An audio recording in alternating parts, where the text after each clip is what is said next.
السلام عليكم ورحمة الله وبركاته. الحمد لله رب العالمين والصلاة والسلام على رسول الله صلى الله عليه وعلى آله وصحبه أجمعين. أما بعد. அருமையான சகோதரர்களே, பெரியவர்களே, இந்த சிறப்பான நாளில் நம்முடைய நல்லமல்கள் இறைவனிடத்தில் உயர்ந்து காணப்பட வேண்டுமானால் அதிகமான ஏராளமான அமால்களின் மூலமாக நம்முடைய நன்மை தட்டை கணக்கு செய்ய வேண்டும்.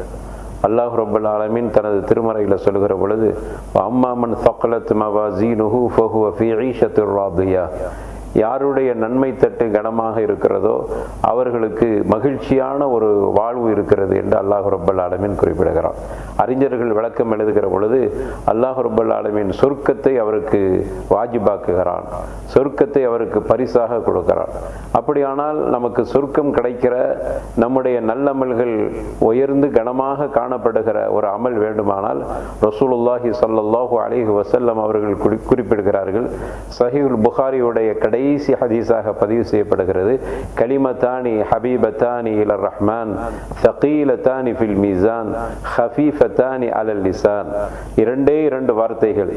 அந்த இரண்டு வார்த்தைகள் நாளை மறுமையில நன்மை தட்டு கனமாக இருக்கும். அது நாவுக்கு சொல்வதற்கு லேசாக இருக்கும். இறைவனுக்கு மிகவும் விருப்பமான இரண்டு வார்த்தைகள், சுப்ஹானல்லாஹி வ பிஹம்திஹி சுப்ஹானல்லாஹில் அலீம் என்று ரசூலுல்லாஹி ஸல்லல்லாஹு அலைஹி வஸல்லம் அவர்கள் குறிப்பிட்டார்கள். எனவே இந்த வார்த்தையை அடிக்கடி எல்லா சந்தர்ப்பங்களிலும் எந்தவித எண்ணிக்கையும் இல்லாமல் நாம் கூறி அதிகமான முறையில் அமல்களை சேர்த்து நாளை மறுமையில் நம்முடைய நன்மை தட்டு கனமாக இருக்கக்கூடிய வாய்ப்பை பெற்றுவிட்டால் வஹுவ ஃபீ ஈஷத்திர் ராதியா, அவருக்கு ஒரு பொருத்தமான, ஒரு மகிழ்ச்சியான, ஒரு இன்பமான சொர்க்கத்தில் அல்லாஹ் ரப்பல் ஆலமீன் அவர்களை வாழ வைப்பான் என்பதை இந்த வசனத்தின் மூலமாக, இந்த நல்லமலின் மூலமாக நாம் அப்படிப்பட்ட ஒரு காரியத்தை பெறுவதற்கு அல்லாஹ் தௌஃபீக் செய்வானாக. வாஹிரு தஅவானா அனில் ஹம்துலில்லாஹி ரப்பில் ஆலமீன்.